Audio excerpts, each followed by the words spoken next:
I'm I Has Piano Keys, and I'm gonna try a thing that's a little bit different that I've been seeing around YouTube that I really enjoy.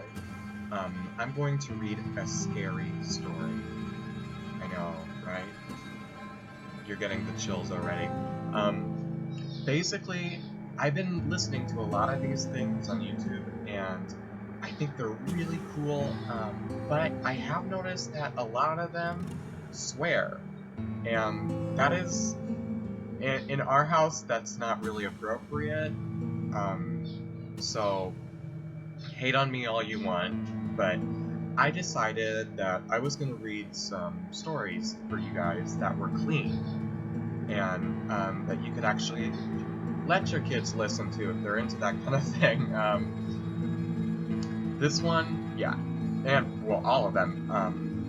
It's not going to contain language, graphic violence, that kind of stuff.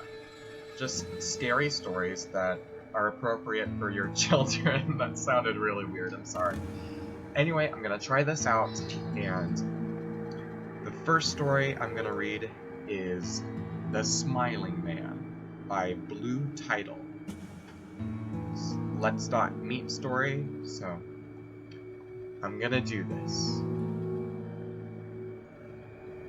About 5 years ago, I lived downtown in a major city in the US. I've always been a night person, so I would often find myself bored after my roommate, who was decidedly not a night person, went to sleep. To pass the time, I used to go for long walks and spend the time thinking. I spent 4 years like that, walking alone at night, and never once had a reason to feel afraid. I always used to joke with my roommate that even the criminals in the city were polite. But all of that changed in just a few minutes of one evening.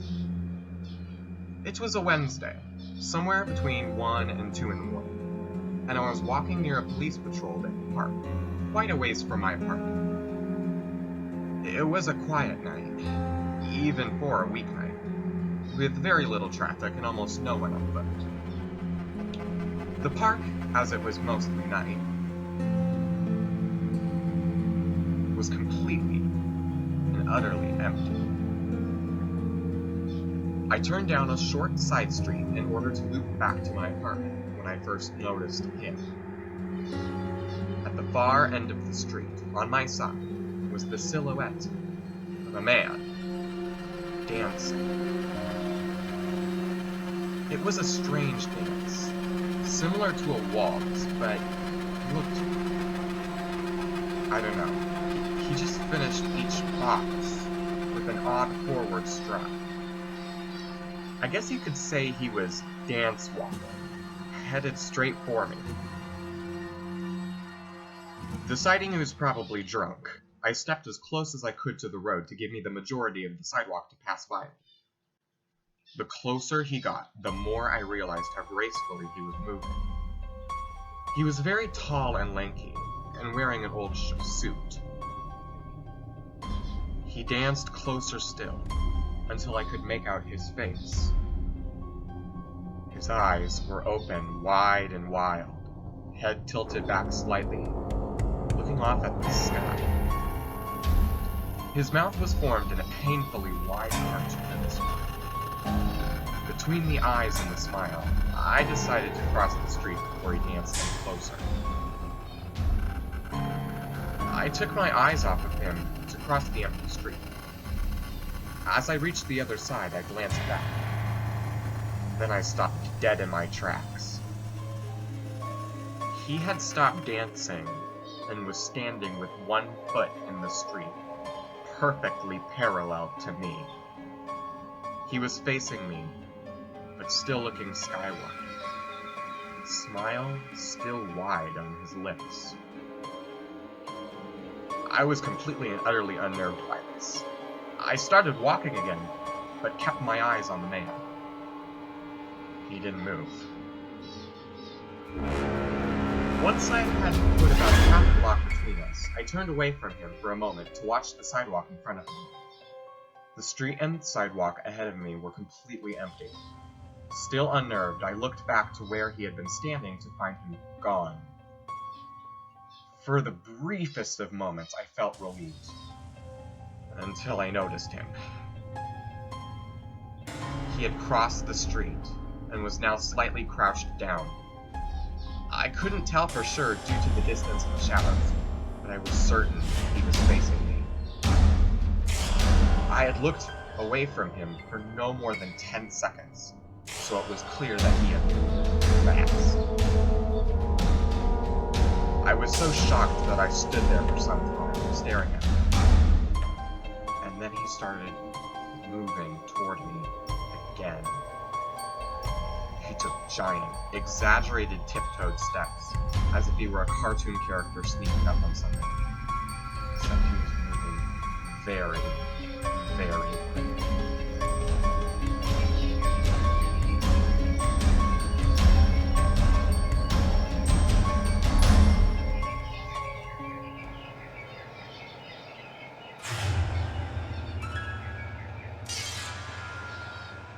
When I finally found my voice, I blurted out the first thing that came to mind.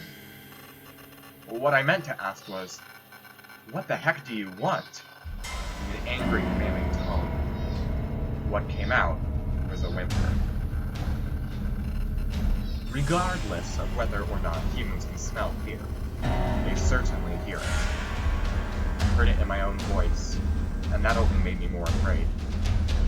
But he didn't react to it at all. He just stood there, sweating.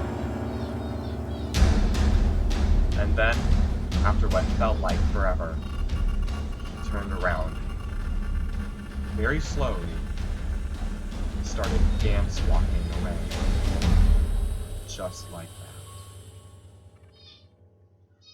Not wanting to turn my back to him again, I just watched him go, until he was far enough away from me to be almost out of sight. And then I realized something. He wasn't moving away anymore, nor was he dancing. I watched in horror as the distant shape of him grew larger and larger. He was coming back my way, and this time he was running. I ran too. I ran until I was off the side road and back onto the better lit road with sparse traffic. Looking behind me then, he was nowhere to be found. The rest of the way home, I kept glancing over my shoulder, always expecting to see his stupid smile. But he was never there. I lived in that city for 6 months after that night, and I never went out for another walk. There was something about his face that always haunted me. He didn't look drunk. He didn't look high. He looked completely and utterly insane. And that's a very, very scary thing to see.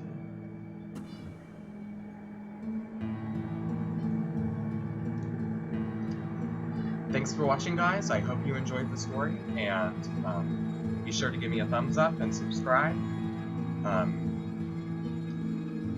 Whether I continue this depends on how you guys respond to it. So, thanks, and goodbye.